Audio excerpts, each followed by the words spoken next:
Soy Abel Fachelo y mi origen, mi pueblo original es Nogoyá. Nogoyá es un pueblo de unos 40.000 habitantes que está ubicado en el centro sur de Entre Ríos. Y la vinculación que tengo particularmente es con mi madre, con quien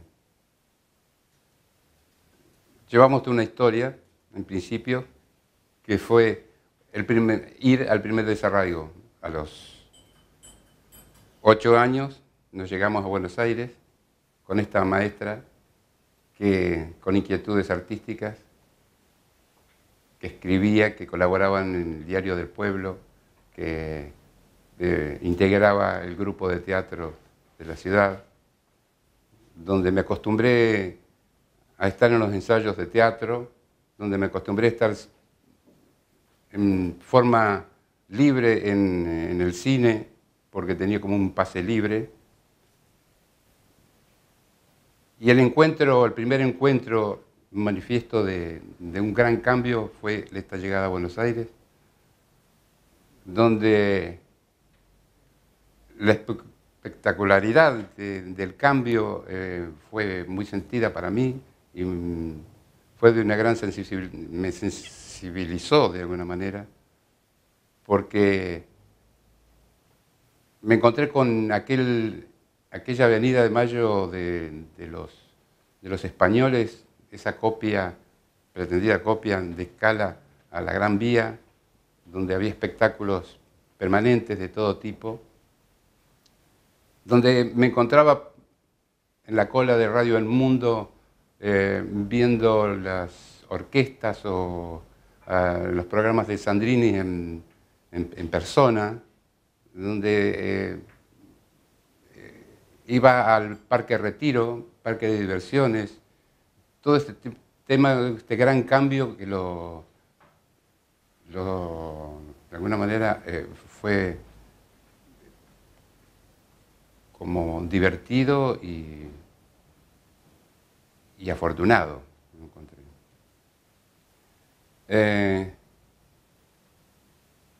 Mi tránsito de la secundaria fue por varios colegios. No era un buen estudiante, no estaba como cómodo en el transcurso de esta historia, hasta que luego me puse a trabajar y a estudiar de noche y decidí comenzar a tallar madera. La talla de madera me llevó a tener buenas satisfacciones. Llegué ya más en la adolescencia a exponer varias veces y mi intención fue buscar en el estudios terciarios, buscar a través de una carrera de escultura. Me fui a La Plata, donde hubo de alguna manera el tránsito a otro, diríamos, desarraigo o un gran cambio, con mucha alegría, que como que lo viví como en la mejor parte de la vida que había llevado, con mucha más libertad, con una ciudad francamente universitaria, una ciudad con mucho carácter y físicamente con mucha libertad. La intención de anotarme en la carrera en la escultura se quebró por una charla circunstancial que participé con el profesor titular de la escenografía, que era Saulo Benavente en ese momento. La carrera de escenografía pertenecía al departamento de plástica. La Facultad de Artes Visuales y de Medios Audiovisuales estaba compuesta de 4 departamentos. Plástica con todas sus carreras, música con todas sus carreras, instrumentos, dirección de coros, dirección orquestal, el departamento de cine y el departamento de diseño industrial y diseño artístico. Era un momento que creo mundial donde había una gran oferta a nivel terciario y que por supuesto que en la Argentina sucedía esto. La Universidad de La Plata tenía ese carácter también. Por eso, digamos, la presencia de Saulo Benavente es casi como exclusiva, está en La Plata, ¿no? Él enseñaba en La Plata, así que todo el mundo miraba hacia La Plata, lo que le interesaba escenografía. Bueno, circunstancialmente yo llego a él y en su charla habla del equipo, habla del trabajo en equipo, cosa que me interesó. Eso fue algo con que me identifiqué. Saulo estaba dando también clases en el Teatro Colón, en la escuela del Teatro Colón, pero en particular lo que era la ópera. La cátedra de él era una cátedra que estaba integrada por 4 escenógrafos. Era Héctor Doguet, que eran profesores ayudantes, Héctor Doguet, que era en lo técnico, Carlota Beitía en vestuario, estaba Julia Gariboto, que era en dibujo técnico, y Saulo Benavente, que era el profesor titular. Era muy completo, era de gran compromiso, y eran 4 años. Ahí yo consigo obtener una beca de estudio y dejar uno de los trabajos, porque yo fui trabajando lo que era en ese momento la DGI, como para liberarme, porque había mucho trabajo de taller. Antes ya de finalizar, de cursar y licenciarme, traté de estar lo antes posible en Buenos Aires para vincularme con la profesión, con la participación en trabajos menores.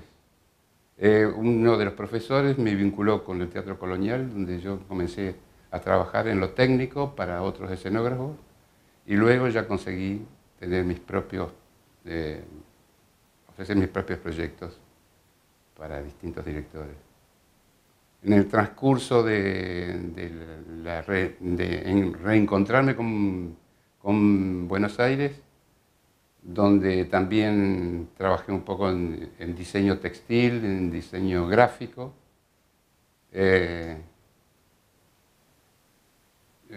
Tempranamente tuve la suerte de que me convocasen para trabajar en el cine. Esto fue en el año 1969, que Área Cinematográfica, que pertenecía a Héctor Olivera y Fernando Ayala, que eran productores y directores, y que venían de grandes sucesos, éxitos en lo económico y algunos artísticos, con gran versatilidad en los distintos temas. En particular, el llamado fue de parte de Olivera, que tenía un proyecto de mucha ambición, basado en el libro de Félix Luna, y David Viña fue el que colaboró para hacer el guión, la película iba a llamarse El Caudillo.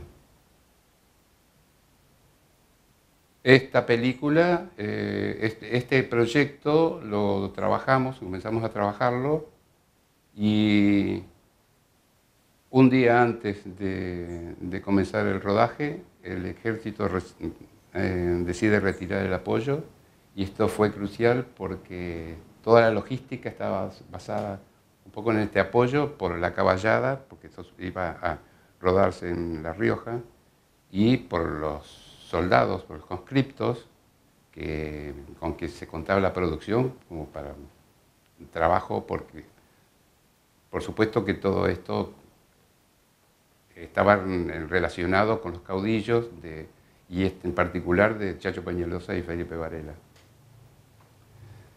Al abortar esto, a poco tiempo me convoca Ayala, Fernando Ayala, para concretar uno de una trilogía que tenían ellos contratado a Sandrini, que ya había participado en una de las películas, y de alguna manera esta fue mi primer colaboración como escenógrafo en El profesor patagónico. Rodaje que se concretó en los años 70. Inmediatamente seguí colaborando con él en otra película, pero paralelamente estuvimos reestructurando los escenarios que habíamos preparados para El caudillo para hacer luego concretar el rodaje de Argentino hasta la muerte. Eso es de 1971. 1971. Ahí yo decido tratar de vincularme con becas para Italia, porque me interesaba mucho el cine que yo estaba viendo, tanto en Estados Unidos, pero proveniente también de Europa, y había una oferta de parte de la RAI. Decido ir y dar la tesis que no había dado, y ya había estado yo con la elaboración de 5 películas, y concreto esto para obtener el título y parto para Italia. En Italia tengo también la posibilidad a poco tiempo de vincularme con un proyecto muy interesante que se llamaba sobre las primeras inmigraciones en el sur de Brasil y que se iba a rodar en Misiones. Y tuve todo un trabajo de preproducción para un proyecto que se llamaba Colonia Chachilia, con la dirección de Jean-Louis Comolli, que era el director de redacción de Cahiers de Cinéma de Francia. Este director era francés, era una producción franco-italiana, con música de Gato Barbieri, con un guión de Gregorio, que venía de colaborar con Bertolucci para la estrategia de la araña. Era un cuadro de gente relativamente joven, poco 30 años tendrían, de Gregorio, que aún está en Francia y que se transformó se concretó como director y ha hecho 4 o 5 películas por lo menos, que yo conozco. Muere Perón y el proyecto aborta. Aborta el proyecto.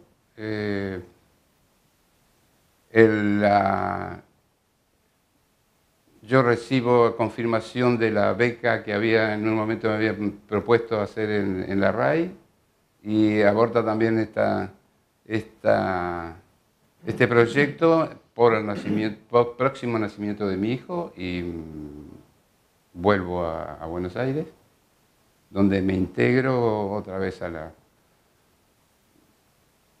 la realidad argentina, que se fue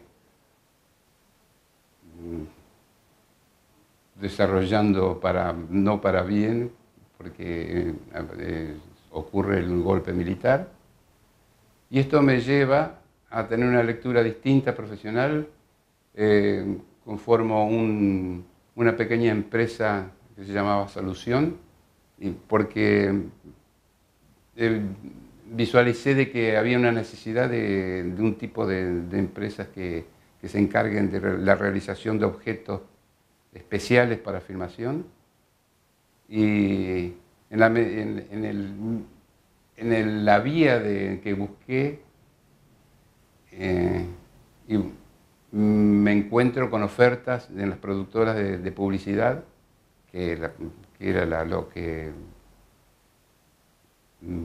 se producía muy bien, y donde había dinero y donde no había ningún tipo de de conflictos frente a la realidad social y económica que sucedía en ese momento.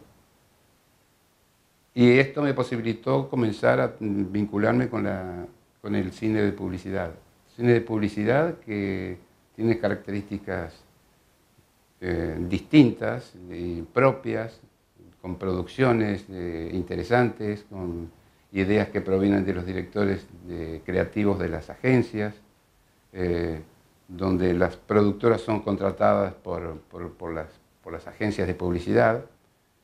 Nosotros, la Argentina, se ha manifestado ya desde antes de esta época, como estamos hablando, de un muy buen nivel, y teníamos directores de valía que provenían de escuelas o del hacer continuo, de gran producción que había en la Argentina. Y yo empiezo a tomar con más conocimiento técnico de la vinculación permanente con la cámara.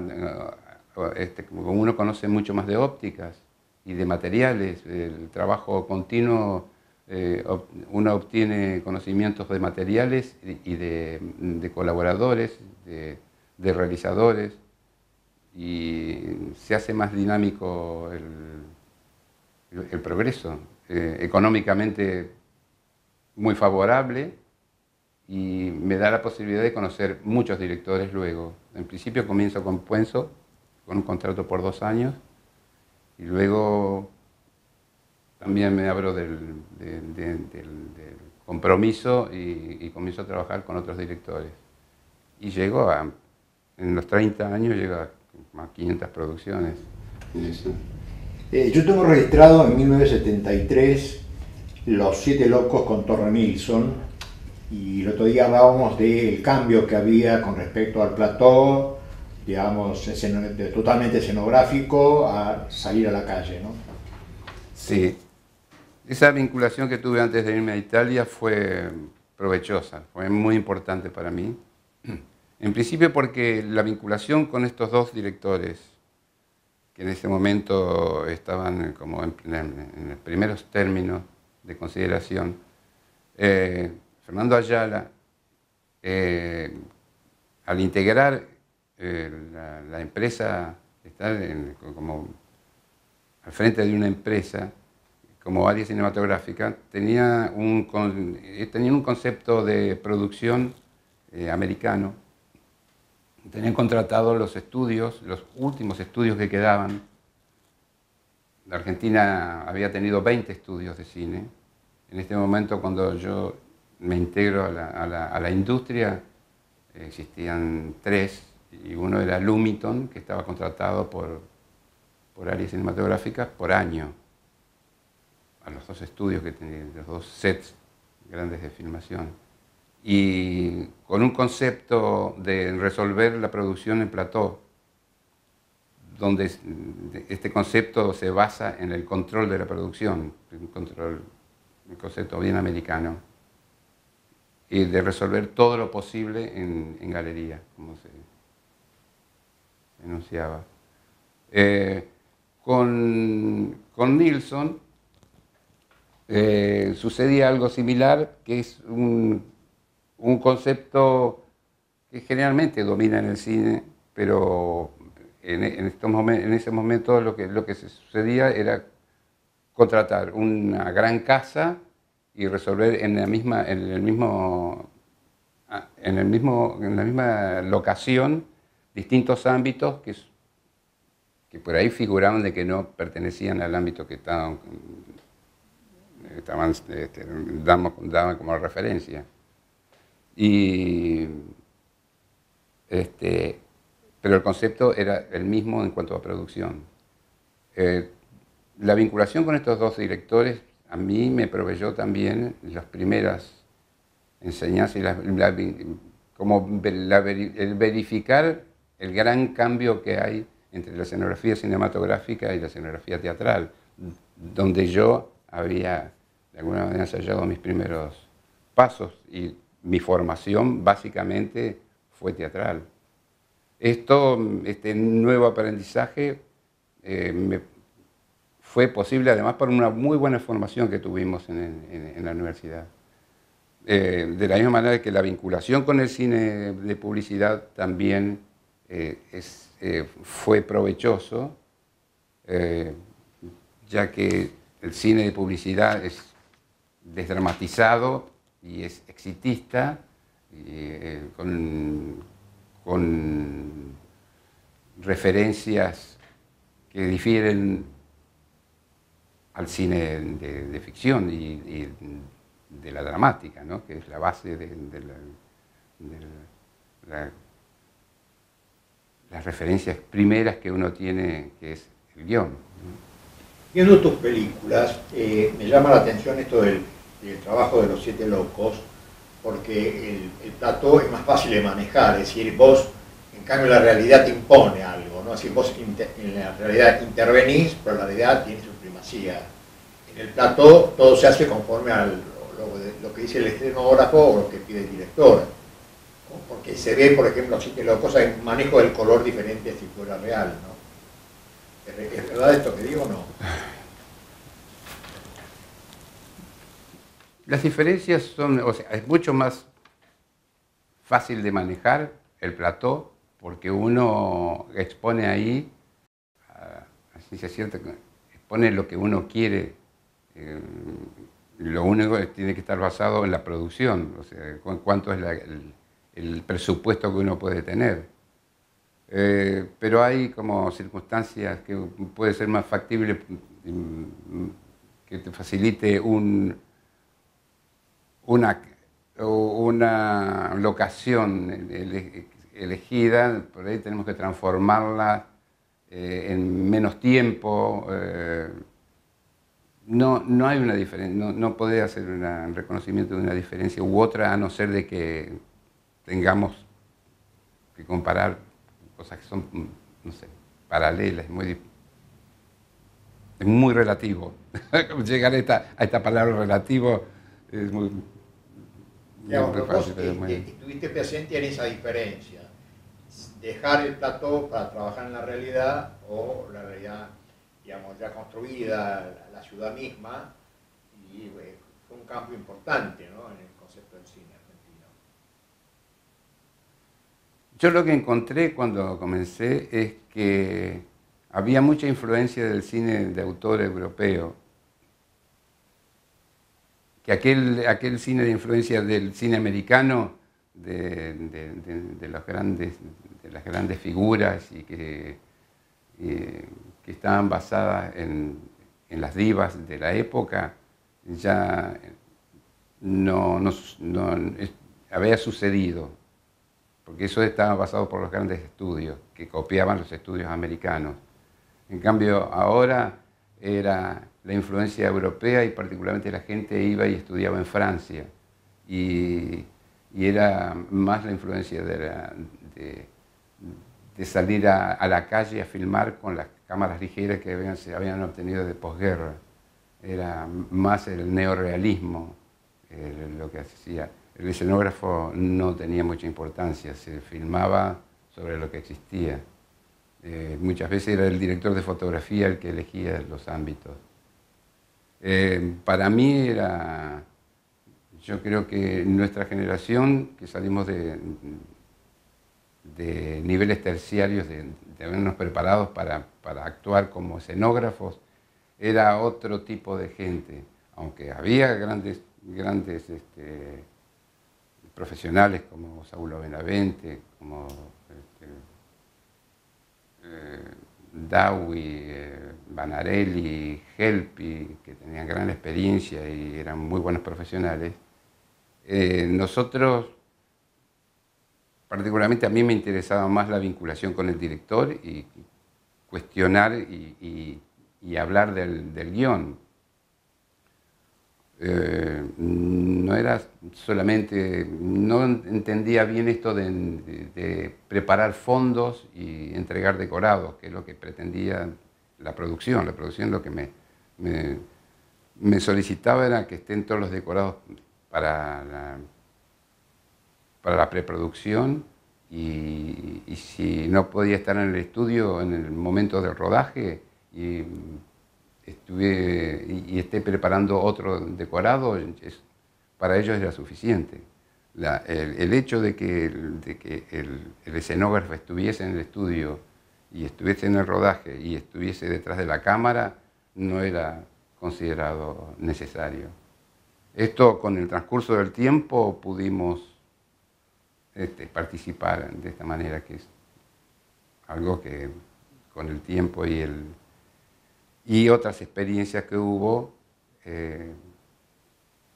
comenzó a permitirse esto. Esto fue con la llegada de producciones extranjeras, donde estaba la figura del director de arte.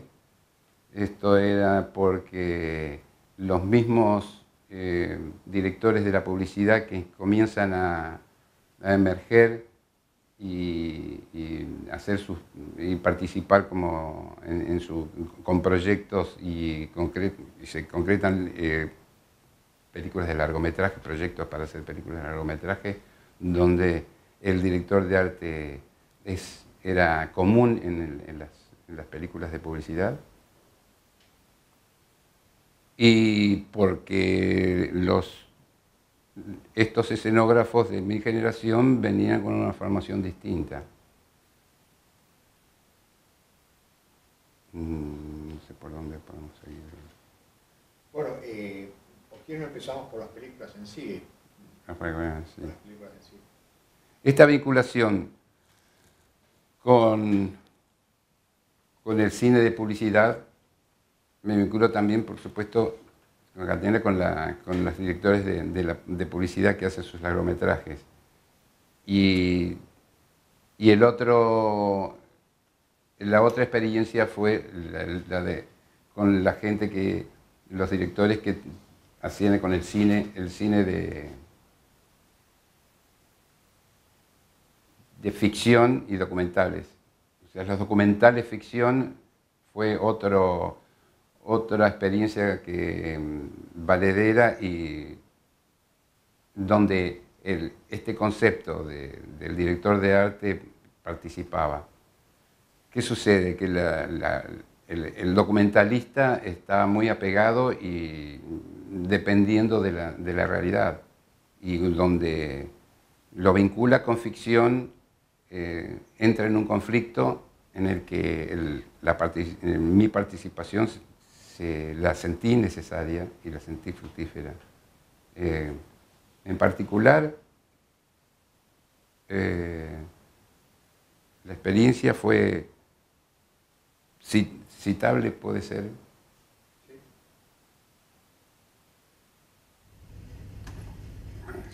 Bueno, digamos, ayer hablábamos del tema de documental ficción y vos nombrabas 3 películas, empezando por la de Cortázar. Sí. Otra de Borges. Cortázar. Documental ficción. La vinculación con Tristan Bauer, donde llevamos a cabo una película sobre Cortázar y una película sobre Borges. La película de Cortázar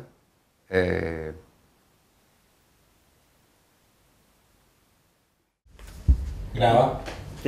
Bueno, en el intervalo estuvimos hablando de Los Siete Locos, algunas anécdotas. ¿Por qué no las repetís en cámara?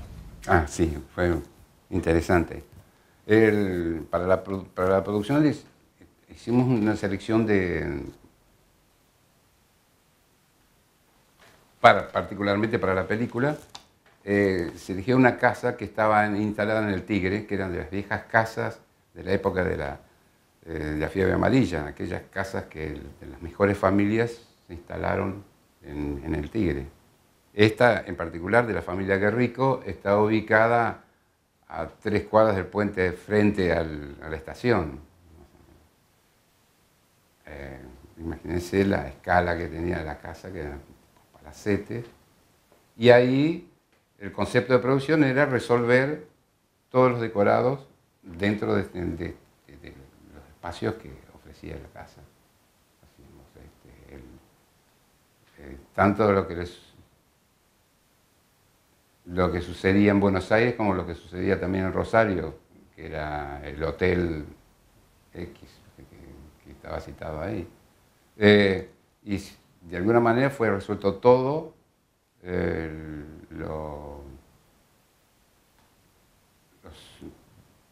Eran como más de 10 decorados que tuvimos en concreto. Llegado el caso del incendio del estudio de personaje del astrólogo, el personaje incendiaba y entonces consideramos de que por prevención, de que no pudiésemos apagar en el inicio del fuego, teníamos los bomberos, llamaban a los bomberos, dos unidades y estaban rodeando el set. Cuando llegado el momento, prende fuego y era tal antigüedad la casa que en el primer fogonazo tomó el techo y el techo era yeso y la armilla, ya las varillas de la armilla, y explotó y se cayó todo, prácticamente gran parte del techo, y estaba todos los asistentes, la cámara y los que generalmente, aunque sean mínimas personas, que son mínimo 10 personas que están alrededor de la cámara y con el actor. O sea que bueno, no sucedió nada, pero esta forma de producir que, bueno, de gran riesgo, ¿no es cierto? Porque, digamos, hubo un momento en que se alquilaban casas en desuso, casas en venta. ¿Cómo fue en ese caso? Porque... Sí, era una casa que estaba abandonada y que después se transformó, con los años lo vi, a los 2 años ya vi que eso ya era un sitio que estaba aprovechado para hacer estacionamientos de autos, una playa de estacionamiento. Pero ese es el concepto normal de producir.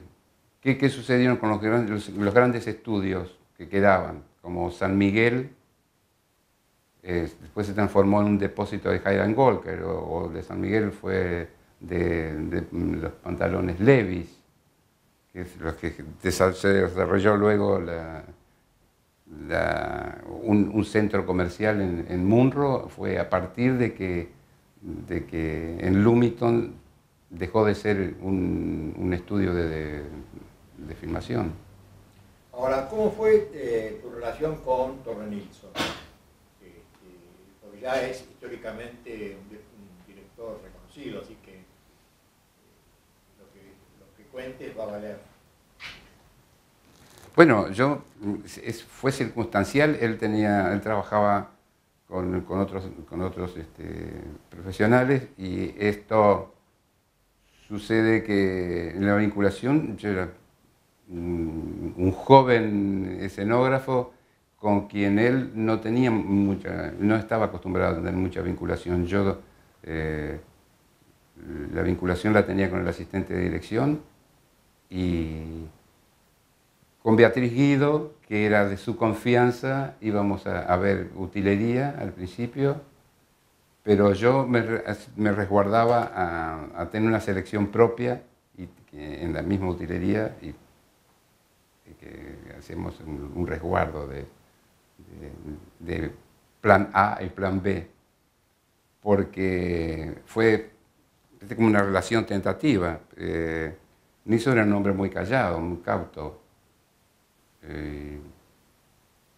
Me comunicaba yo más con el asistente, que lo conocía muy bien, Rodolfo Mórtola, y llegamos a buen término. Y no tenía mucha más vinculación que esa. Bueno, te interrumpimos con Volver a los Siete Locos, y vos estabas cerca de entrar por la historia oficial. La historia oficial, de alguna manera, surge con la vinculación íntima que yo tuve por 2 años con Puenzo. Esta convocatoria fue en el momento que yo estaba en la producción de Camila. ¿Listo? Bueno, continuamos con la historia oficial. Sí, la oportunidad de vincularme con esta otra propuesta de la historia oficial era un proyecto muy complejo en cuanto el relato se centraba mucho del relato en una sola locación. En principio lo que se pensaba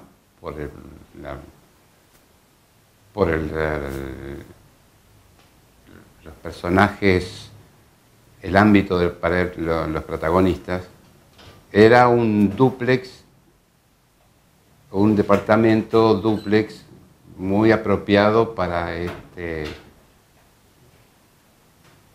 que exigía un rodaje de 4 o 5 semanas y era muy difícil de poder conseguir y contratar, porque tenía que estar acorde a nuestras necesidades y acorde también a los planes de filmación que muchas veces estaban distorsionados por los contratos que eran relativos con los actores, con otros actores que estaban haciendo teatro. Entonces exigía mucho de los tiempos que no eran tan previsibles.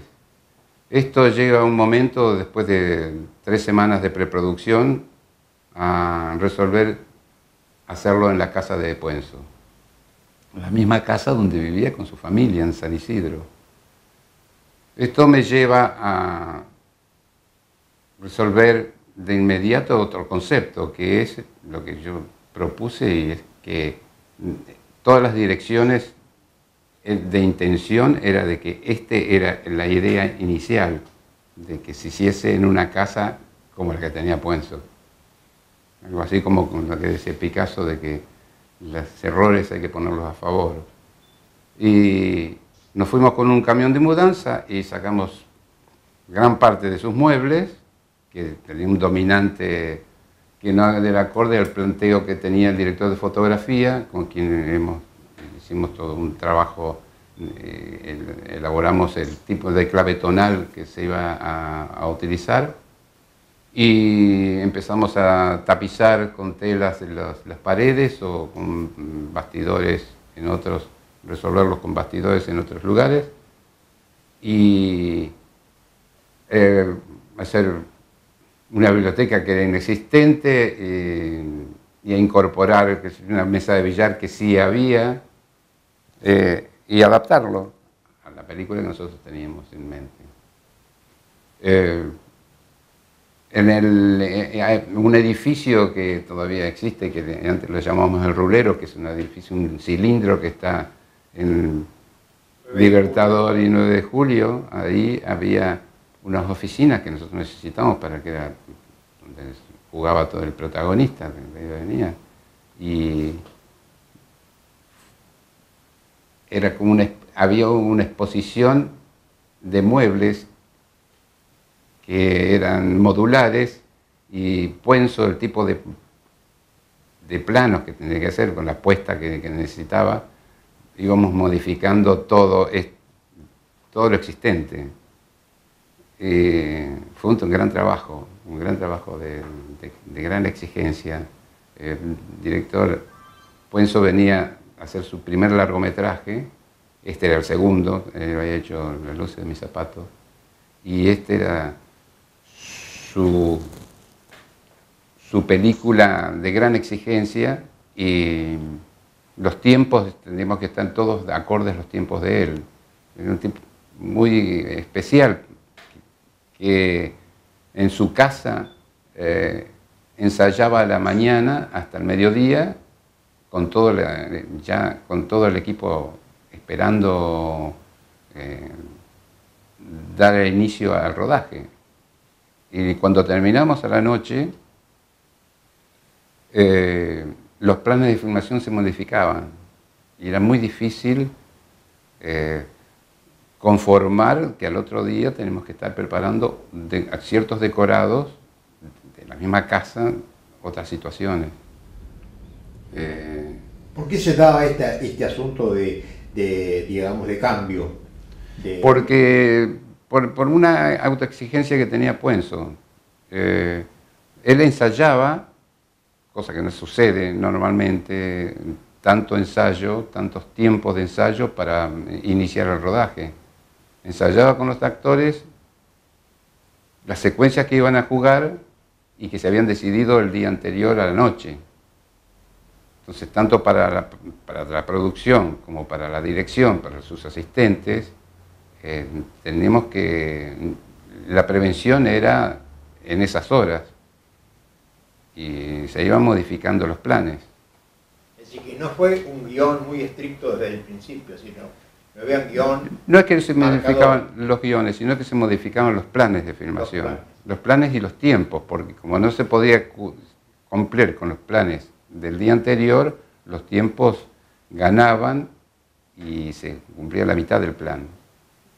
Llegó un momento de que no solamente eso se retardaba en cuanto a la finalización del rodaje de la película en sí, sino que además teníamos problemas de tipo político, en el que había llamados de amenaza para la madre y la niña que jugaba y para Norma Leandro. Y esto también incidió mucho en cuanto a los planes, porque generaba conflictos y definiciones de parte de la producción. Sí, esto tiene que ver porque estamos en el año 1985. Sí. Y el pase no fue cortar una cosa y empezar otra, sino que fue una mixtura de dos cosas, ¿no? Algo sí, permaneció. Sí, la mano ocupada estaba desocupada. Sí, cosa que nos sucedió también en tiempo de revancha. En los últimos días de la víctima también teníamos problemas para ciertos rodajes que teníamos que hacer con ciertos elementos que no podíamos dejar de que lo visualicen en exteriores. Bueno, lo que habíamos también acordado es el tema del documental de ficción. Sí, los documentales de ficción, que es por esa vinculación que yo tuve con documentalistas. Tristan Bauer es uno de ellos, que es un hombre que ya tenía una cierta trascendencia como documentalista,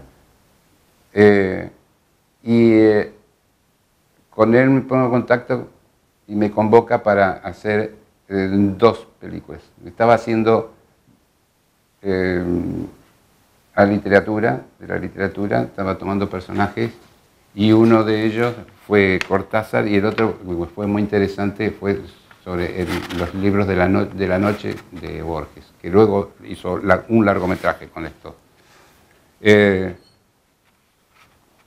Lo de Cortázar fue resuelto de alguna manera, estuvimos trabajando en exteriores, pero el conflicto siempre, el documental en sí, que habla de la realidad y se conjuga con la ficción, tiene ciertos aspectos que es necesario convenir con el director cuál es el relato y cuál es la ilusión. Y más en particular cuando estamos tratando a un hombre que está relatando, que uno lo reconoce más que todo por los valores del relato de la ilusión, pero la vinculación es con los personajes que están viviendo la realidad. Entonces, con Cortázar era solamente este el conflicto, en cambio en Borges, las descripciones de Borges y lo que tratamos con Borges son las descripciones literarias. Entonces, la resolución de la imagen era mucho más conflictivo porque era muy difícil conformar estas dos acepciones, particularmente en la biblioteca. que eso lo tuvimos que solucionar con blue screen y con técnicamente con un trabajo de nuevo que era técnico. Porque la biblioteca es bastante complicada la que escribe Borges, ¿no? Sí, la descripción es de ilusión, no era real, no era real. Entonces se resolvió por computación, donde las texturas y los espacios, cosas eran realizadas. No había manera de construirlas porque era un gran costo. Ayer hablabas de Bauer, la importancia de los detalles para narrar la historia de Cortázar. Los primeros planos de objetos que algo dicen de la historia. Sí, bueno, tanto en esto como en general, en la escenografía cinematográfica exige estar muy atento a los objetos porque el relato de la cámara muchas veces llega a detalles que en el teatro no es necesario. En cambio, si hay directores que trabajan la dramática y se apoyan en detalles como los objetos o texturas de óxido, uno tiene que tener la exigencia de que estén presentes y que haya una buena vinculación con el director para convenir qué es lo que es necesario.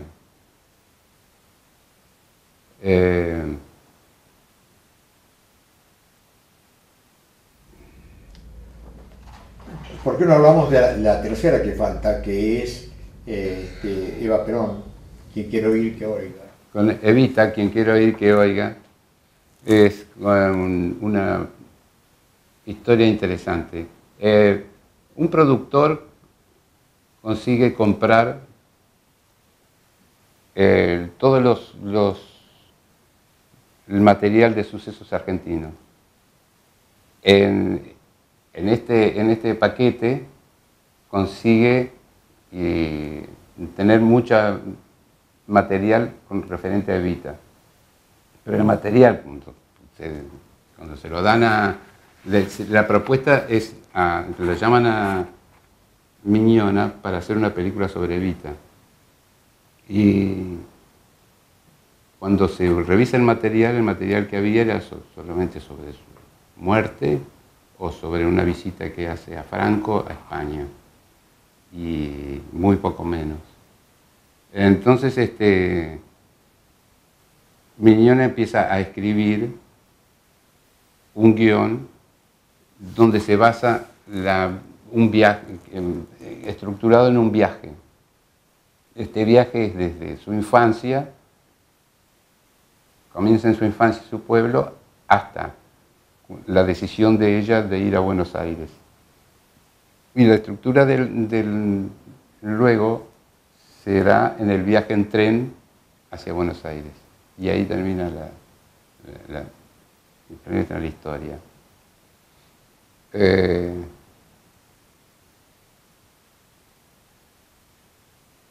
Esa era la propuesta, y lo que nosotros tuvimos que hacer entonces era la ficción de su niñez hasta el viaje. Y luego lo del tren. O sea, estuvo muy basado en una gran resolución que hace Miñona de algo que era, si no irresoluto en cuanto a la propuesta que le habían hecho. El valor de Miñona en particular generalmente es el sentimiento, y Miñona proviene de la literatura. Un hombre que su formación literaria lo llevó después a trabajar también para guionar historietas. Y ahí entra un poco a tener una vinculación con las imágenes, cuando está en Europa. La otra vinculación que tuve con él fue en su primer largometraje, que fue El Faro, que fue una película de complejidad de producción, ya que estábamos trabajando en dos países y Buenos Aires y Uruguay. Uruguay. Argentina, Uruguay. Sí. La primera propuesta era que íbamos a hacer en José Ignacio, que era un lugar que él conocía muy bien, y había una cosa en particular que era una casa en la playa, y la casa en la playa no existía. Así que tuvimos que tener una buena preproducción para considerar de qué manera íbamos a resolver esto, porque poner una casa en la playa es de resolución en cuanto a lo ecológico, porque es algo que no era posible en ese momento hasta que tuvo todo un trabajo en la producción como para poder convenir con las autoridades de José Ignacio. Pero antes, en la misma preproducción, mientras empezamos con el proyecto de la casa, una vez, un sábado me llama Miñona y me dice que tenía un problema, que vamos a tomar un café, y me cuenta de que el protagonista era Federico Lupi, y Federico Lupi, de un momento a otro, el agente se comunica con Miñona y desiste del proyecto.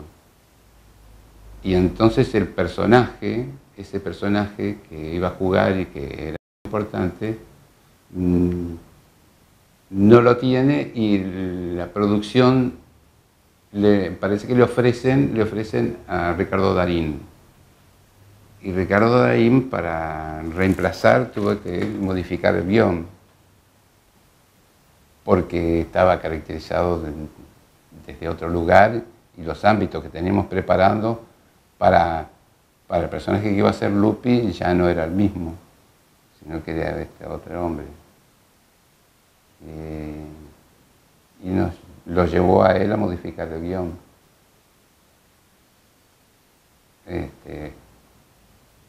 Ahora, estas dos películas son de Miñona que vos hiciste.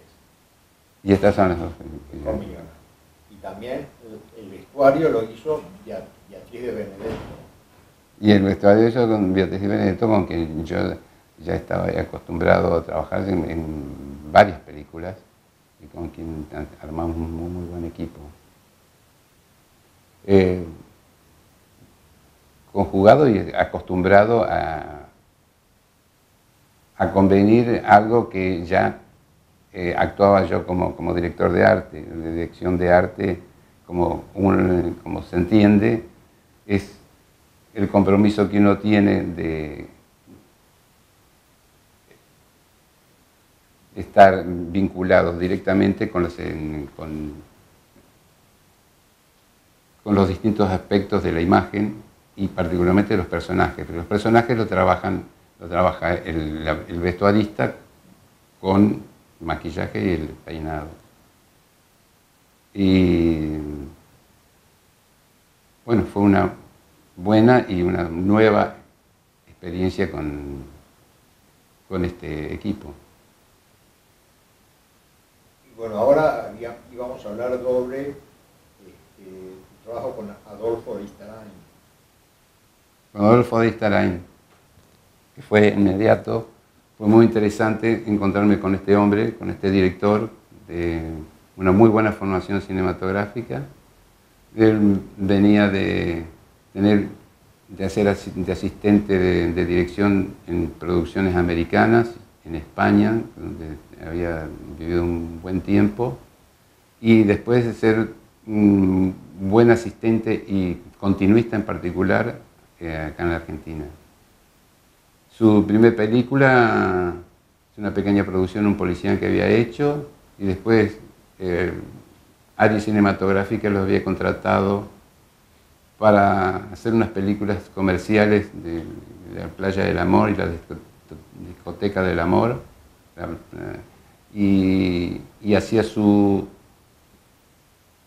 tenía este proyecto que era Tiempo de Revancha, contratado por Aries Cinematográfica, donde yo llego a tener otra vez vinculación con esta empresa. Tiempo de Revancha es una película de una muy buena experiencia en cuanto a trabajar un poco en plató y en exteriores en Tandil, donde resolvimos todo el tema con una cantera que conseguimos. Buscamos cuál era el lugar más cercano que figure montaña, porque la historia sucedía en canteras y explosiones, como y luego todos los otros escenarios los resolvimos en plató. Pero digamos, era en plató al aire libre, porque en el fondo se ven No, por eso los exteriores en las canteras de Tandil. Sí. Y plató es la casa del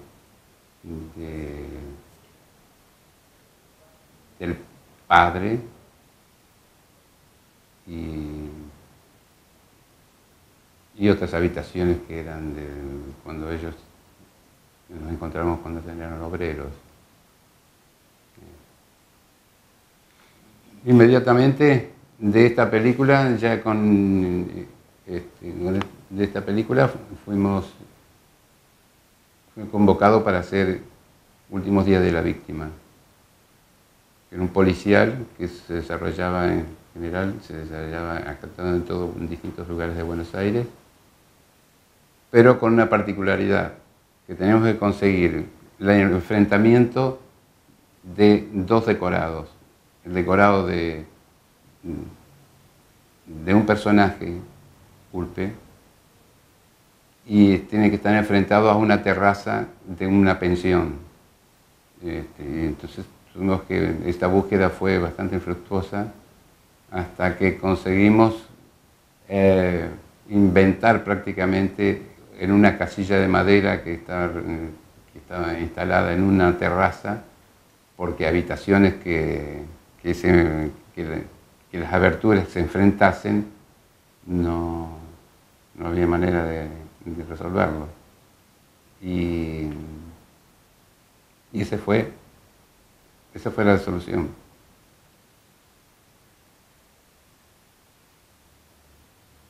Bueno, y esas dos, ¿cuál otra película puede alistar ahí? Luego tuvimos, es dable de citar la película un policial que hicimos para Estados Unidos. Adolfo se planteaba de que él era un director que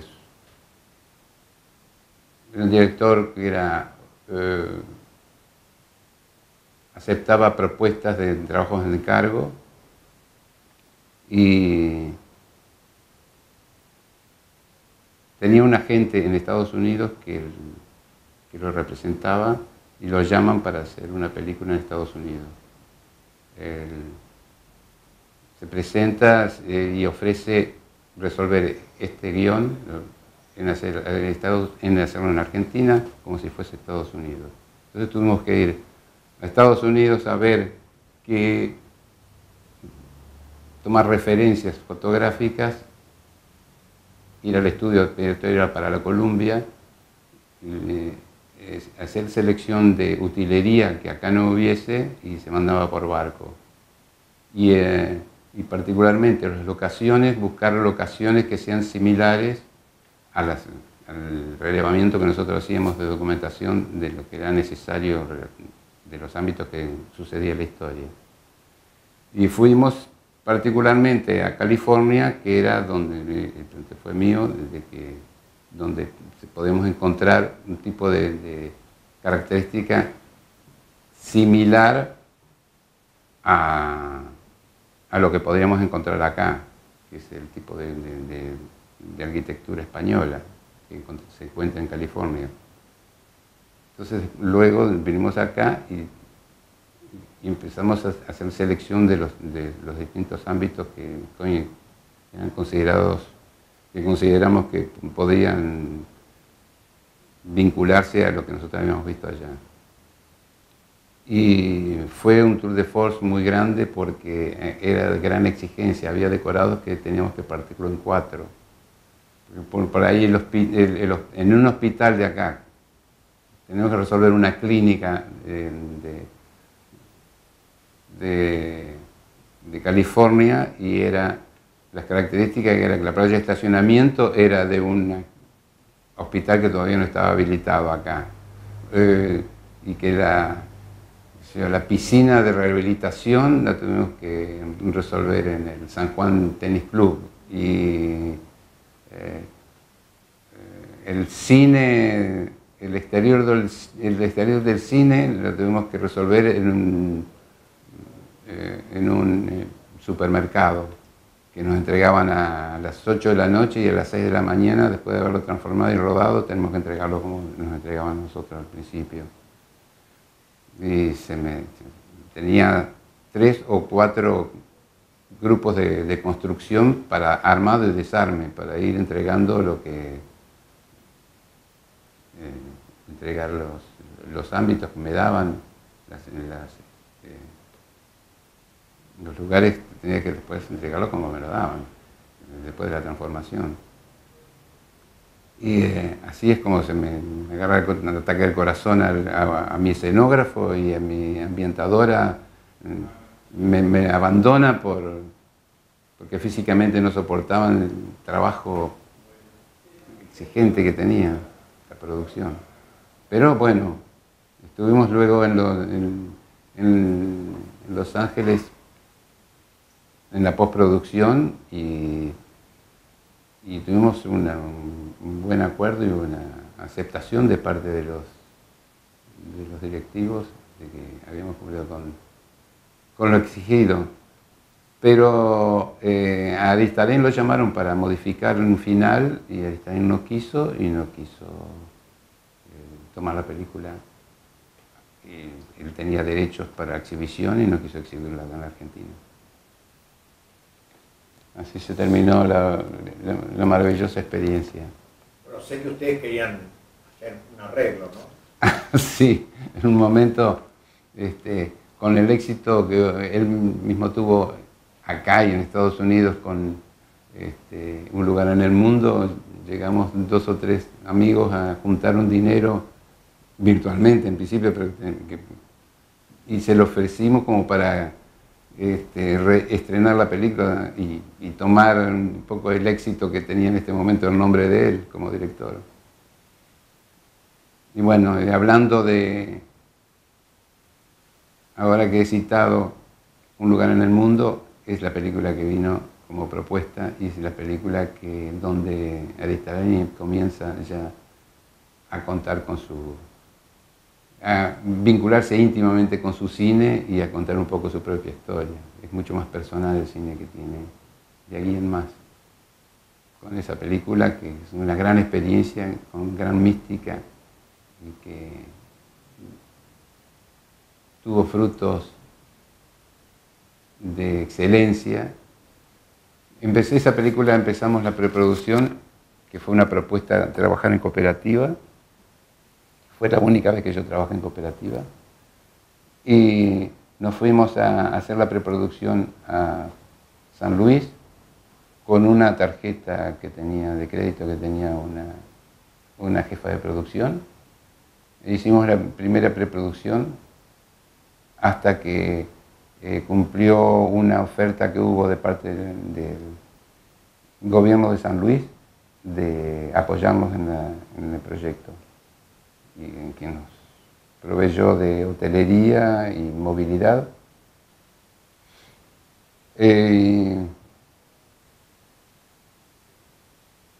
Pero de cualquier manera todos los decorados fueron hechos con la ayuda de la gente del lugar y con un poco de imaginación de la manera de poder resolver las cosas, porque el depósito de la cooperativa, por ejemplo, fue hecho todo a mano, con arbustos de la zona, con bolsas cosidas y con elementos que nos prestaba la gente y que figuraba que era mercadería, pero que era la nada. Y encima había cosas que después había que quemar. Fue una película de una gran exigencia física, porque la hotelería la teníamos en Merlo y uno de los decorados, que era la estancia, estaba a 100 kilómetros y todos los días tenemos que hacer 200 kilómetros, ida y vuelta, 100, y aprovechar las luces. O sea que 5 de la mañana salíamos y volvíamos 11 de la noche. 11, porque no solamente terminamos el rodaje, sino que además cuando no teníamos luz se hacían las referencias de sonido. Pero bueno, fue siempre tanto la alegría trabajando haciendo esa película como la posterior aceptación que hubo. Y que no tuvimos el Oscar, no lo obtuvimos por aquel conflicto que hubo de que fue presentada por Uruguay. Y que en el momento que fue seleccionada para las 5 películas posibles del Oscar a la mejor película extranjera, hubo un gran lobby de la delegación mexicana y bueno, se llegó a juicio y todo, pero bueno, perdimos la oportunidad de poder estar con el Oscar en la mano. Y en esa película también hay un problema con el incendio, que al espectador le impacta mucho, pero la filmación fue distinta, ¿no? Sí, también es de alguna manera una experiencia como la que tuvimos en el Siete Locos, porque Lupi, cuando tira la antorcha a ese ámbito, estaba falseado las bolsas que había de mercadería que sugería que eran de la cooperativa, de productos de la cooperativa para la venta. Era resultado de un relleno de goma eva y de goma, de que teníamos de una fábrica que nos proveyó tanto de este tipo de residual como de otros materiales que eran peligrosísimos y que en el contacto con el fuego directamente se multiplicó y salió una bola de fuego que Lupi quedó un poco ardido. No digo que como que parece que había tomado sol más de la cuenta. Ahora, ese es un riesgo de producción. Esa película se hizo como una cooperativa.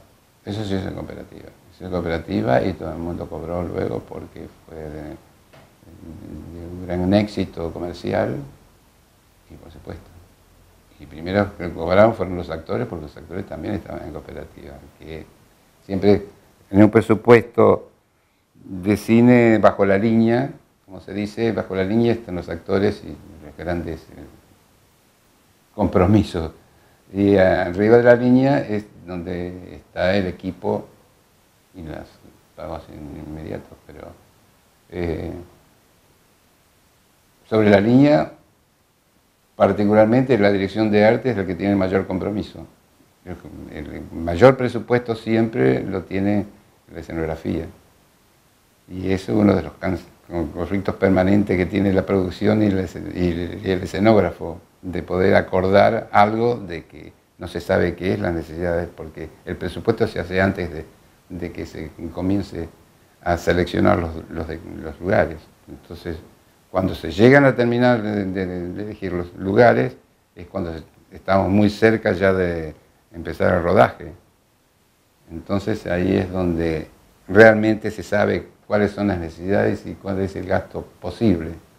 Ahí en esa mediación es donde entra la producción y el escenógrafo.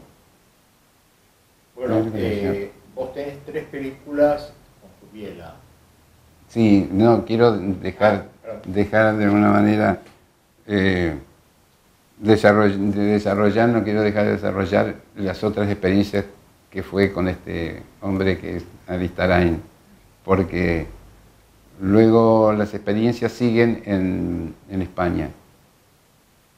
En principio hubo una posibilidad de hacer el proyecto era ir a España por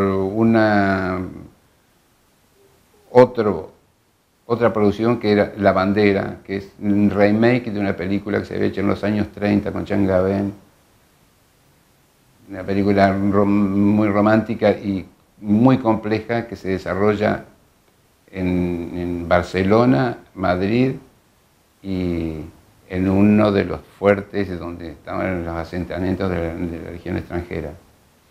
Y era un proyecto muy importante. Paralelamente a esto que estábamos en este momento tratando con Aristarain, que le habían ofrecido en España, en concreto hay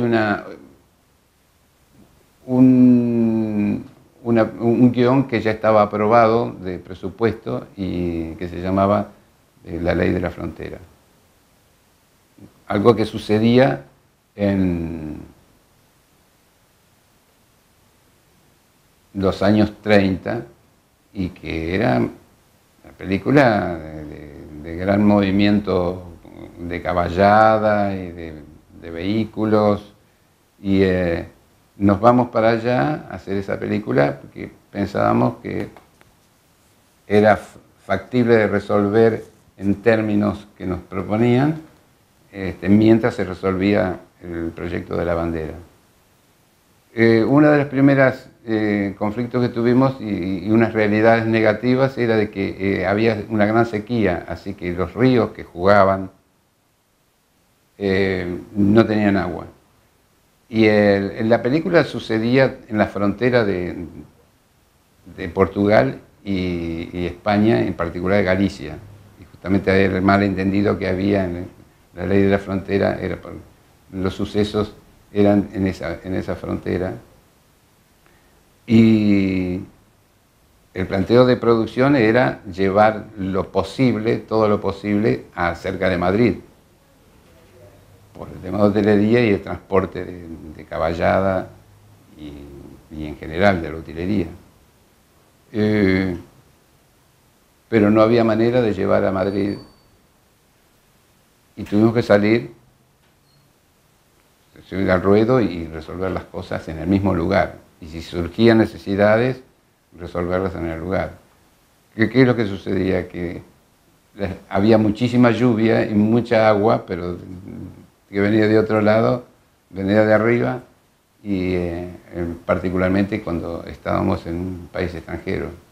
Así que se hacía muy complejo y muchas veces teníamos que inventar planes de filmación, aún lloviendo, y en lugares que teníamos que ambientar sin tener la utilería, porque el productor había resuelto que no trasladar utilería para preparar decorados circunstancialmente en otros lugares. Así que fue de gran exigencia eso, de la misma manera que seleccionar los lugares, porque hubo que hacer 6 viajes de preproducción para seleccionar tantos lugares que tenía la exigencia de la producción. Y eso llevaba a que tuvimos que tener 7 asentamientos de equipo. Los equipos, no solamente para el rodaje de utilería o de caballos, sino también el transporte mismo, la playa de estacionamiento. Había que considerar playa de estacionamiento de los equipos y de rodaje y de logística, ¿no? Fue muy complejo y de una gran experiencia para todos. Esto, de alguna manera, el estar ahí se vinculó a Aristarain mucho más con España y llegar a las otras producciones. Ahí es donde el nuevo proyecto fue primero el Martinache, ¿no? Sí. Martinache tenía algo en particular en el guión que Aristarén hacía hablar al personaje, la nostalgia de las terrazas, y hacía una comparación entre las terrazas de Buenos Aires y las terrazas de Madrid. Pero el personaje, que era un director de cine, vivía en un departamento en pleno Madrid, en pleno centro de Madrid. Así que lo que exigía era este departamento descripto con terraza y con la visualización de las terrazas del exterior. Aristarén es un hombre que no resuelve las cosas por corte. O sea que la cámara se vincula en el interior-exterior con un traveling, por ejemplo, o un paneo, pero vincula el interior con el exterior, lo que sería una terraza, y entonces se exigía de que nosotros teníamos que conseguir un decorado, instalar el decorado nuestro en un departamento que cuando uno sale a la terraza viese el total y no tenga ningún problema, y que los espacios necesarios para la puesta se complementaran. Esto no... Martín H., que era la película que sucedía en Madrid, una parte, y otra parte en una playa. Pero había una gran exigencia de parte del guión que hablaba en particular de las terrazas, y hacía un paralelo entre las terrazas de la nostalgia de las terrazas del personaje argentino en Buenos Aires y las terrazas en Madrid. El personaje vivía en pleno centro de Madrid, entonces teníamos que visualizar las terrazas de Madrid desde el ámbito de él. Y Aristarén es un hombre que no resuelve en puesta, no resuelve las cámaras por continuidad y no por corte. Entonces, o es por un paneo o es por una traveling.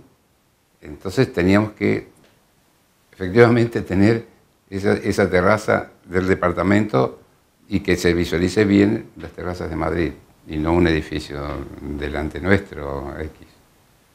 Esto nos llevó a 3 semanas de búsqueda, de preproducción, y ya estábamos con el 60 y tanto departamento de ver y no cubría las expectativas y las necesidades nuestras. Y particularmente sucedió que un director de fotografía nuestro estaba una noche en la casa de un amigo y desde el balcón visualizaba un cartel de que estaba en venta un departamento y el cartel estaba en la terraza. Así que bueno, inmediatamente el otro día fuimos a verlo y cubría todas las necesidades nuestras. Y uno de los productores, que casualmente se venía de Suiza a vivir a Madrid, en principio lo alquiló con miras de comprarlo.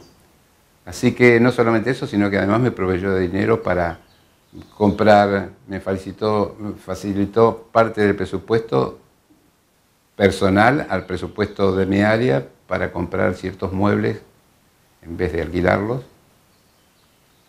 Y bueno, pudimos llegar a buen fin con este tema. El otro decorado es el de la playa. Estuvimos que también una buena búsqueda, pero por supuesto, como estábamos fuera, tuvimos que esperar fuera de temporada para poder cubrir esta necesidad y adaptarlo también a lo que exigía en el guión, porque todas las secuencias más importantes estaban desarrolladas en la terraza y piscina, por lo que sucede ahí en Martín H. Y tuvimos que resolver ciertos temas que no son tan notables, de contención a esa mesa que era tan importante en lo dramática, ¿no? todo el trilage que se ve en los fondos y bueno, tuvimos que limpiar bastante, porque era una casa que era para alquilar para temporada. Así que por un lado fue bueno porque pudimos trabajar tranquilos en este tema. Y se trabajó mucho de noche. O sea, íbamos y trabajábamos durante toda la noche, porque las secuencias eran nocturnas, muchas, particularmente esta escena que llevaba mucho y muy exigente diálogos muy duros y muy exigentes que nos llevaban a reiterar las tomas muchas veces. Bueno, si dejamos de lado entonces a Aristein, entremos con Subiela, con hiciste 3 películas. Sí, voy a hacer una salvedad. Queda una película que es la última en la que colaboré con Aristein, que es Lugares Comunes. Sí. Lugares Comunes es una película que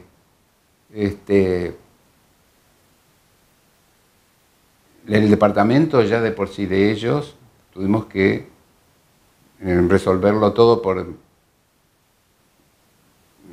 hoy un gran trabajo de reacondicionamiento del departamento, porque queríamos un departamento normal y tuvimos que hacer todo ese estudio que hay con libros, con una gran exigencia de Aristein en cuanto a los detalles del libro, porque además la primer toma de por sí va describiendo el tipo de libros que tiene el personaje, que es un profesor de literatura.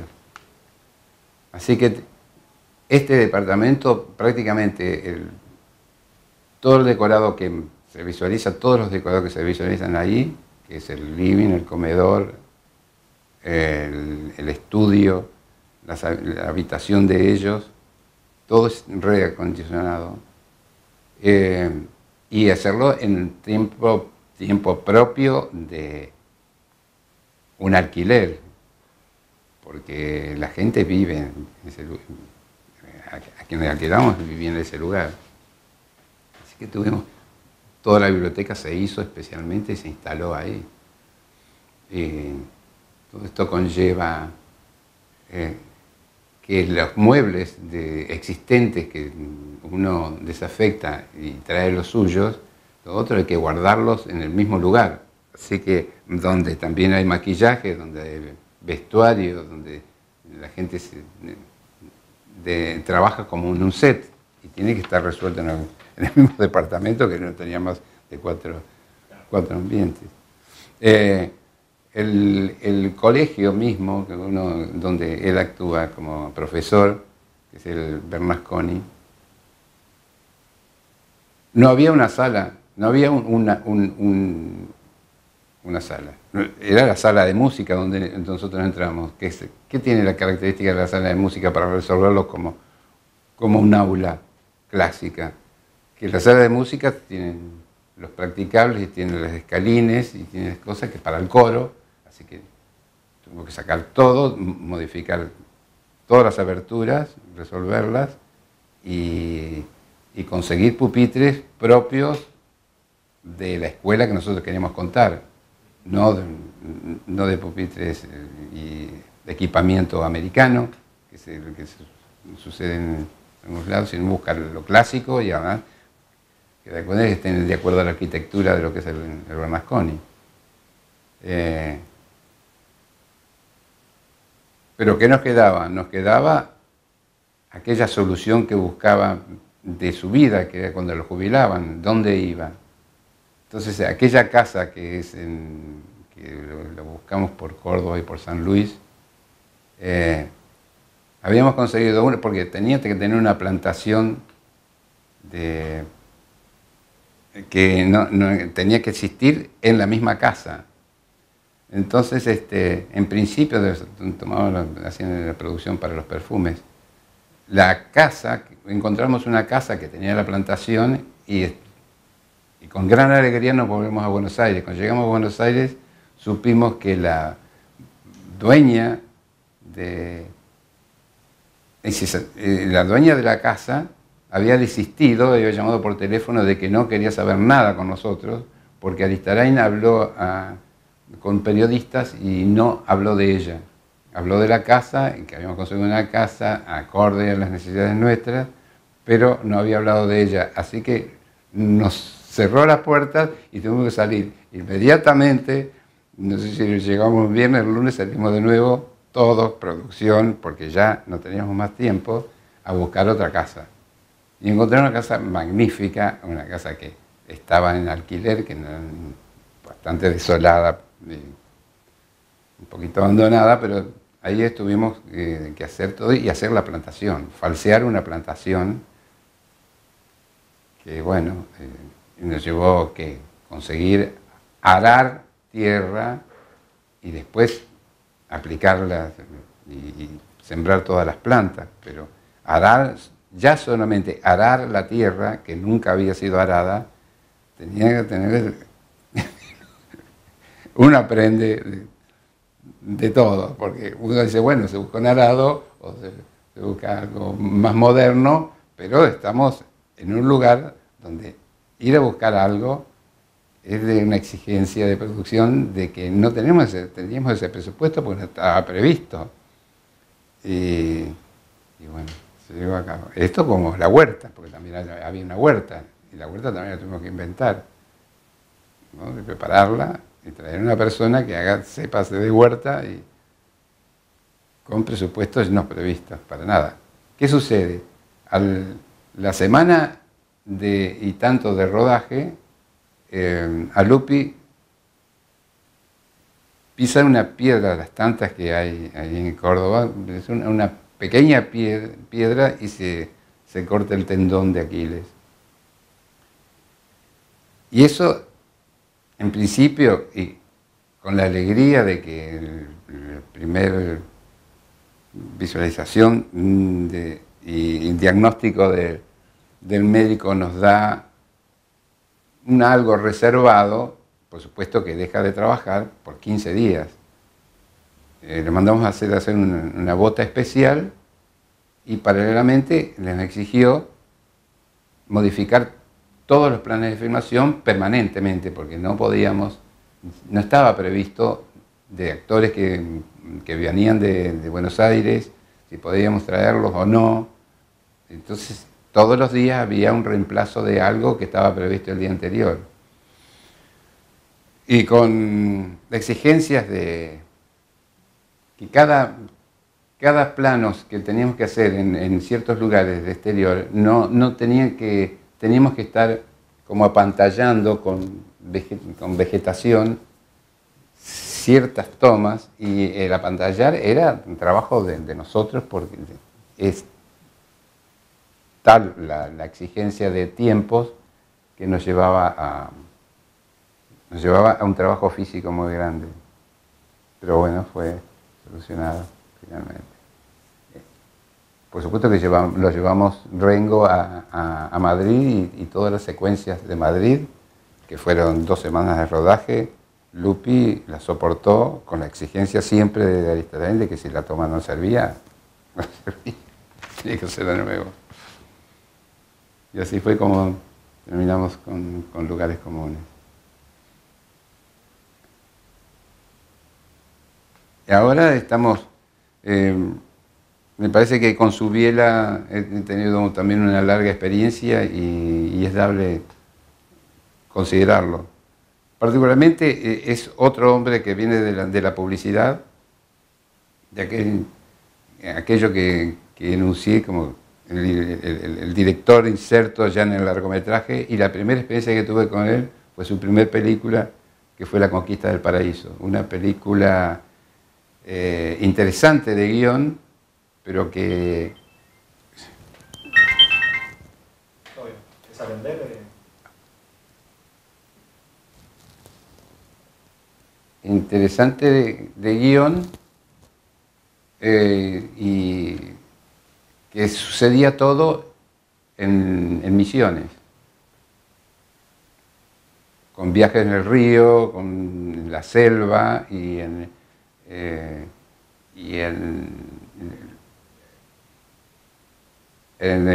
las ruinas jesuíticas.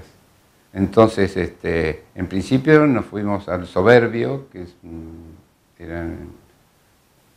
que el acceso en ese momento era muy difícil, porque eran caminos de tierra, que es una tierra muy particular, la tierra de Misiones, porque un poco de lluvia se vuelve intransitable y en pocas horas, 2 horas, pocas horas se puede resolver y se solidifica, pero que exige después un gran trabajo de producción con respecto a este tema de lo que es el clima.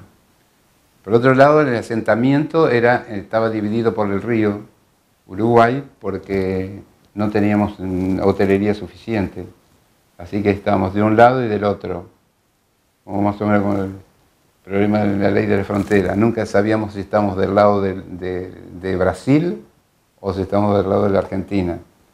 Y resuelto el decorado que teníamos de la casa del viejo, tenemos el viaje en un barco, y el barco lo inventamos de un barquito que había, tipo de lancha colectivo del Tigre, y la tuvimos que refaccionar con lo que había en el lugar, y la preparamos para la gran expedición que hay en la película, y la llegada después a través de las selvas, la llegada a las ruinas. Las ruinas las resolvimos con 3 ruinas que hay en la Santa María, Santa Ana y las ruinas jesuíticas de las más importantes, que están cerca de Posadas, ¿no? De San Ignacio. Donde nos asentamos ya por varias semanas y fue resuelto todo en el lugar. Fue una película que comercialmente no funcionó. Sí, creo que hubo una exigencia de parte de los productores de insertar ciertos tipos de imágenes más comerciales, y eso como que desmereció un guión bastante interesante. Esta vinculación con el liceo me posibilitó de que me llamase para Hombre Mirando el Sudeste, que era un proyecto que de alguna manera devenía de un documental que había hecho él en el Borda, y en el cual yo visualicé de parte de él un gran interés de seguir con un documental.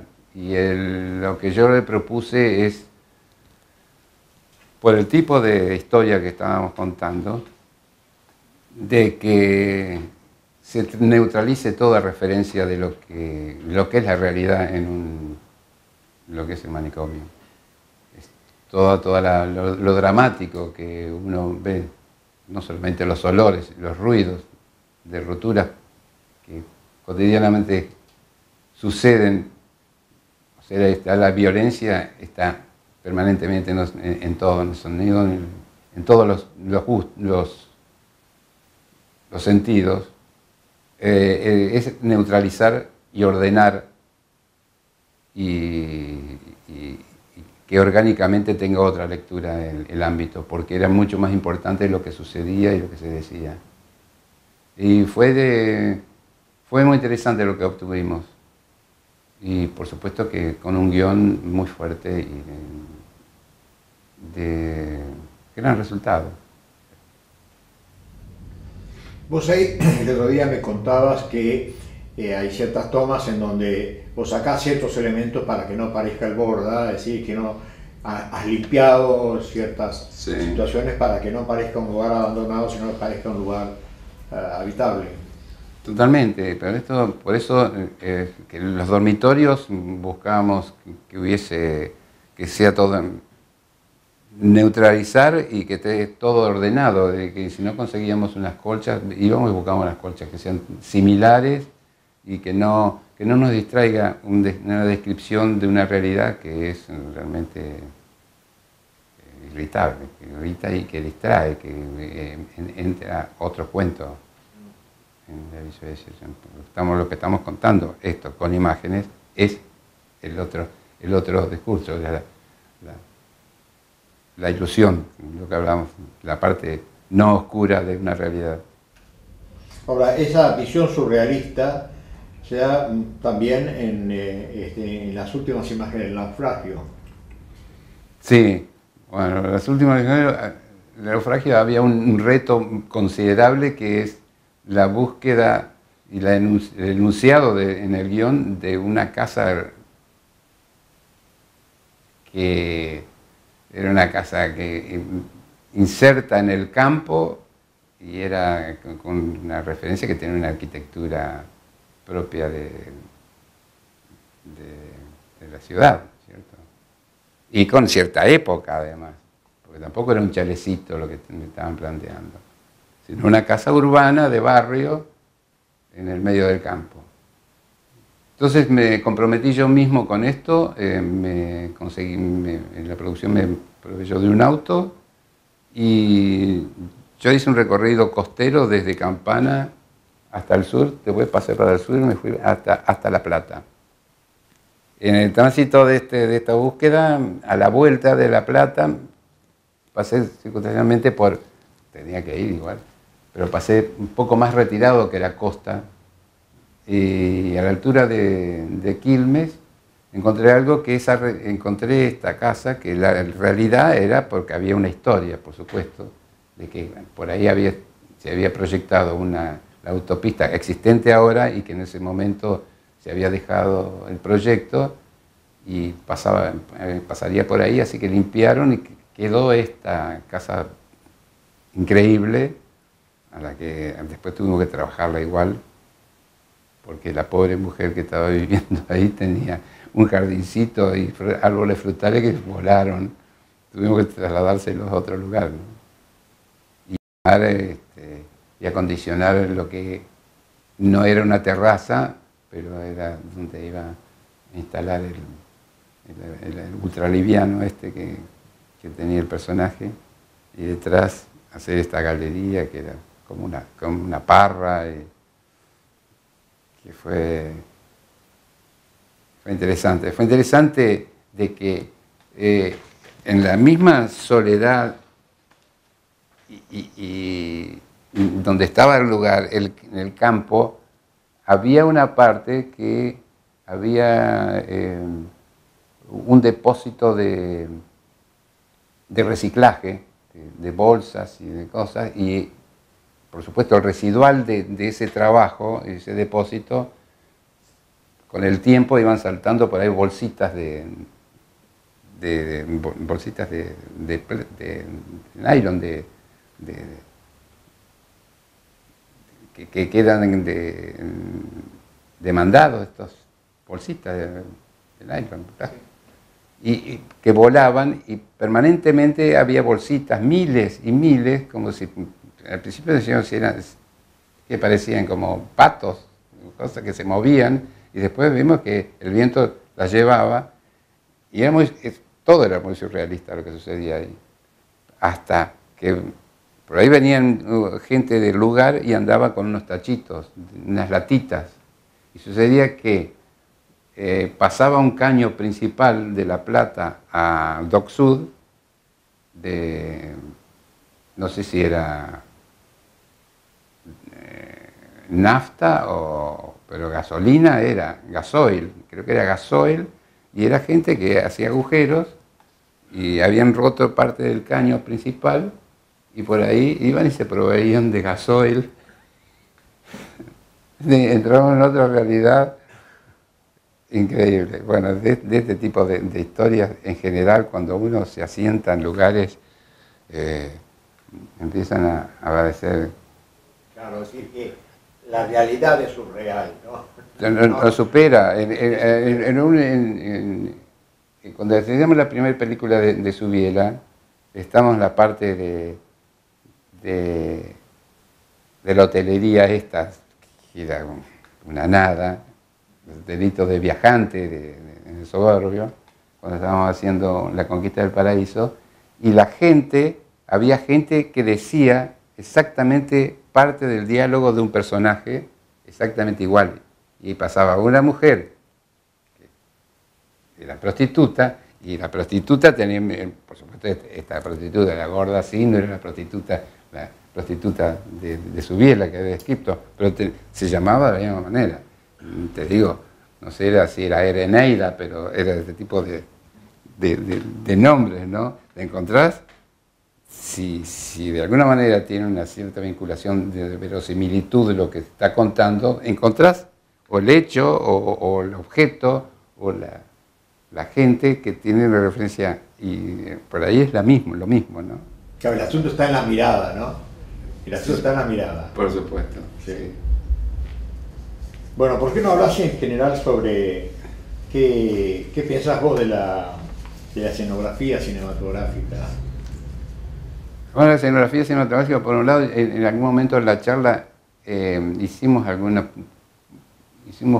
muy puntual, como que con lo que yo me encontré, con lo que yo tenía una formación teatral, la vinculación con Ayala y con las primeras experiencias que yo tuve con gente que eran maestros en lo suyo, y con mucha humildad me transmitían y sabían y sentían de que mi formación era buena, pero que yo no tenía una formación particularmente cinematográfica. Y tener una vinculación con gente que estaba acostumbrada al plató, más exigencia yo tenía de resoluciones de técnicas apropiadas.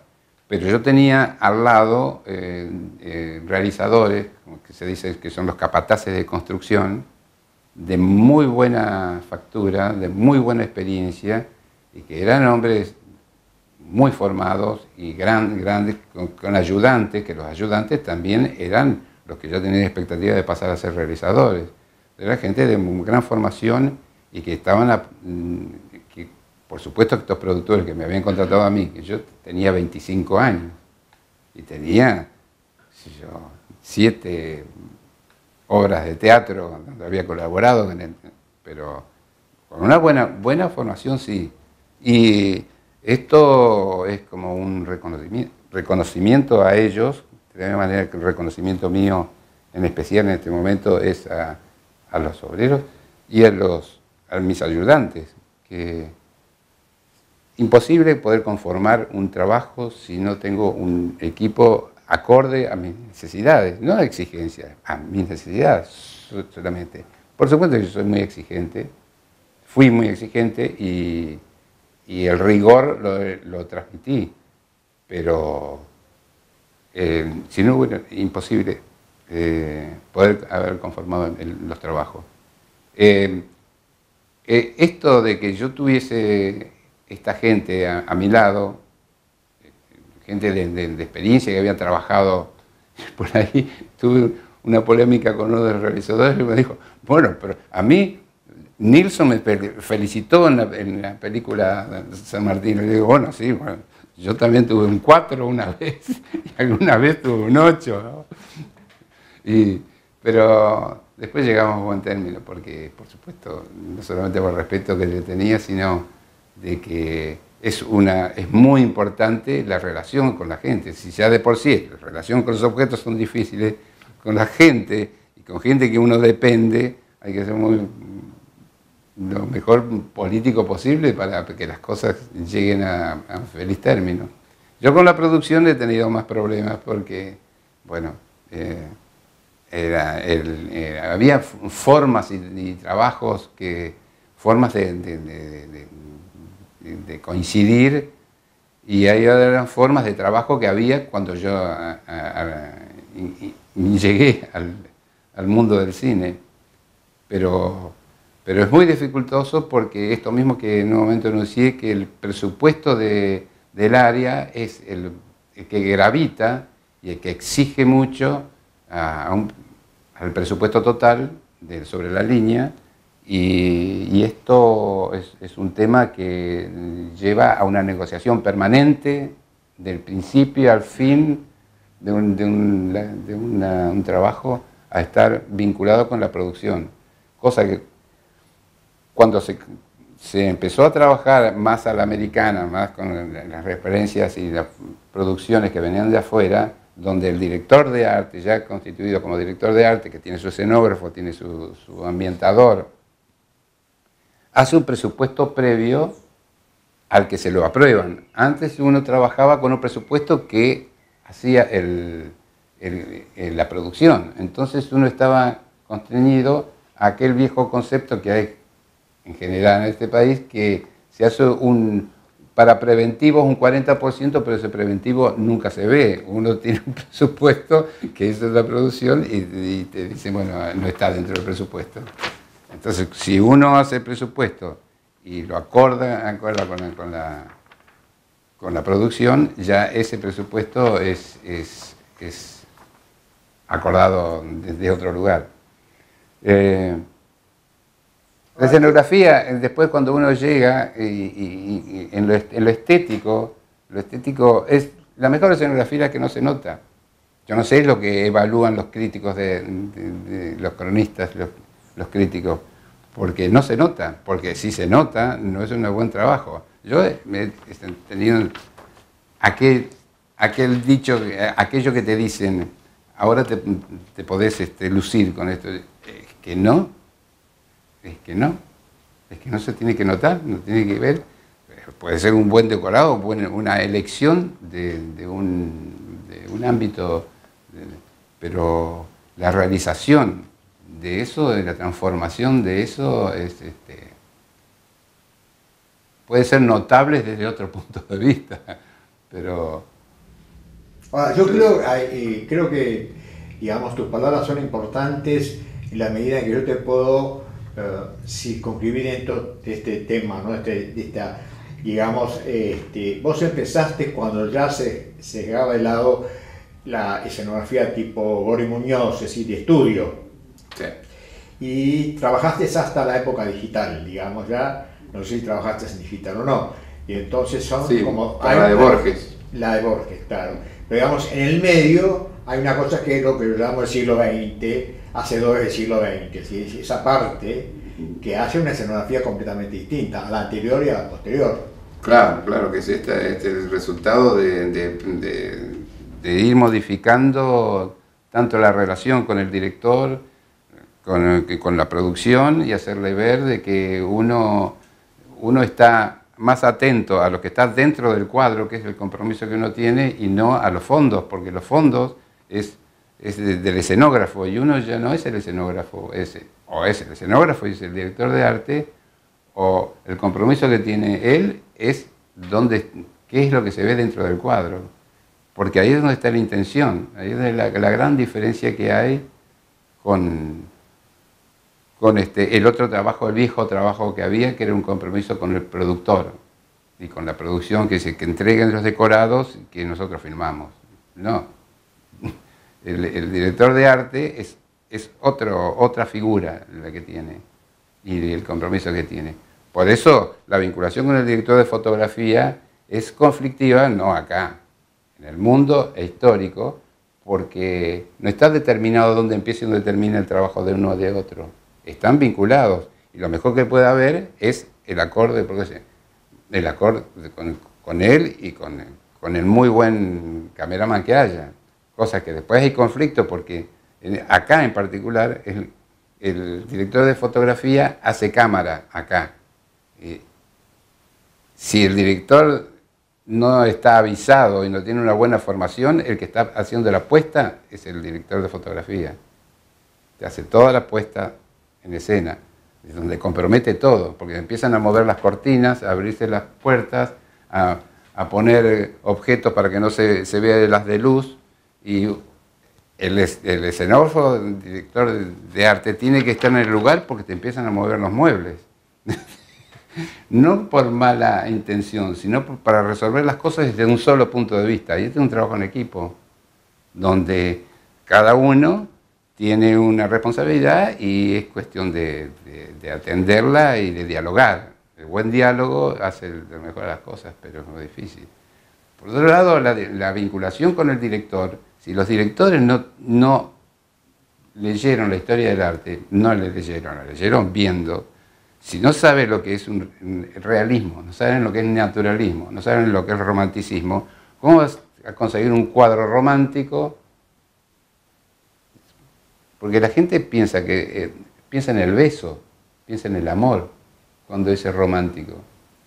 No entiende que es romance, entiende por otro lado, que es lo literario. Y es muy difícil hablar con un director que no tiene una formación plástica. Los directores argentinos en general, que yo conozco, por lo menos, vienen más de la literatura o vienen de la filosofía, no vienen de la imagen. Entonces es muy difícil hablar con gente que le preocupa el verbo y no le preocupa qué es lo que se ve. O sea, está relatando por imagen, no está relatando con lo que se dice. Lo que se dice es un compromiso que tiene de lo que se está viendo, es al revés. No es que uno tiene que conseguir la imagen a partir de lo que se dice en el guión. Por eso la vinculación que yo he tenido con los directores, con algunos es conflictivo, con quien directamente veía la posibilidad de poder seguir dialogando, si no dialogaba, hacía un trabajo de entrega de trabajo y nada más. Pero con los directores que yo podía, tanto Alistarain como Miñona, que tenían una formación, aunque Miñona venía de literatura, pero tenía sentimiento. Y con el sentimiento uno puede llegar a visualizar todo. Es decir, que vos insistís en que tiene que haber en un director una preparación en conocimiento del arte. El arte, porque a través de la imagen uno conoce el mundo de alguien, y de las imágenes a través de la arquitectura uno conoce el hombre de esa época. Si no la puede reconocer es porque no, de cómo se llegó a hacer eso, por qué esa columna, por qué cosas, cuánta gente participó de esa columna, cómo se hizo, quién la hizo, quién mandó a hacer eso, por qué es tan alto por qué la arquitectura del fascismo, a dónde va, por qué la gente en la época de Napoleón se vestía como los griegos. No se entiende. Lo mismo es en las cosas más chicas, lo mismo cuando uno entra en una casa. Por supuesto que la gente normal no tiene lectura de quién es el que vive, pero es así, se sabe cómo viste una persona, cómo se maquilla, por qué se usa ese peinado y no otro, está diciendo quién es la persona. Y no las apariencias se engañan, por supuesto. ¿Por qué? Porque hay gente que se viste como quiere ser, no lo que es. Entonces ese discurso es un poco, tiene más términos, pero en el estudio de la persona uno puede llegar a conocer quién es esa persona. Claro. ¿Qué pasó con tus premios? Ahí tenés premios. Hablemos de premios. No tengo muchos premios. No. Tengo reconocimientos, sí. Estuve como 12 veces nominado, pero he tenido algunos que otros y becas, pero no es mi virtud. Claro. De todos modos, vos pensás que de alguna manera los estudiosos, los críticos, los investigadores dejan un poco de lado el tema del director de arte. Sí, esto no es solamente acá. España, yo estuve vinculado íntimamente con gente y lo vi. Yo estuve prácticamente 14 años en España, entre ida y vuelta entre producciones y mis hijos que están allá. La formación de la dirección de arte, de la escenografía cinematográfica, ya le dicen dirección artística, y está el mismo conflicto de reconocimiento, que es eso de la directora y todo esto, exactamente lo mismo, con una gran formación, porque yo estuve muy vinculado a las producciones americanas, donde había tomado como escenarios para ciertas películas, y además como ellos no estuvieron comprometidos en la Segunda Guerra Mundial, ya desde esa época fueron considerados como interesantes escenarios. Entonces, la dirección de arte española se formó con los directores de arte de Hollywood, que es un residual de todo el cine mundial, no es solamente de los americanos, ¿no? Que se llevaron lo mejor en todo. Entonces, tienen muy buena dirección de arte. De ellos hay muy buena literatura, hay muy buenos libros de la disciplina. Y tienen el mismo problema con esto del reconocimiento, y el conflicto con los directores de fotografía es muy grande. No hay reconocimiento. En el mundo hay muy pocos lugares donde se hagan premios, no hay congresos de directores de arte. Que yo sepa, es posible que haya habido en algún lugar, pero y lo vemos en los festivales. No hay premios, hay en alguno que otro lugar premios a la dirección de arte, pero es que la dirección de arte, cuando los estudios que eran donde eran muy importantes los directores de arte, como apoyatura, que ellos vienen de los productores, y como apoyatura para la luz, ¿no? El que pasa por lo técnico y pasa a primer término es el director de fotografía. Y los directores de arte, salvo en Estados Unidos, no quiero entrar más en ese terreno porque no tengo mucho más información. Pero están como, sí, en una consideración en segundo término. ¿Cuánto? Yo creo que está el director con dos brazos, el derecho lo tiene el director de fotografía y el otro es el director de arte. Son los que comprometen la imagen y cuentan con el cuadro, cuentan uno, el estilo, que es el director de arte, y la imagen, que es el director de fotografía. Y se termina el cuento. Después está, por supuesto, el montaje, que es muy importante, y ante todo, como dicen todos los directores, y el negocio, todos los productores, es el guión. Si no hay guión, si no hay historia, ¿no? ¿Y quién hace la historia? El cine. La historia está inmersa en el cine y en la ficción, no en la realidad. Los que hacen la historia con la realidad son los cronistas, eso es otra cosa. Crónica, que es la que hacen los periodistas. El cine que se hace aquí en este momento, este cine de la realidad, naturalismo, donde los diálogos son los diálogos reales, con silencios reales que aburren a todo el mundo, y que es una sucesión de fotografías y una cámara que no se mueve, se pega con una crónica de un video, se pegan con los videos.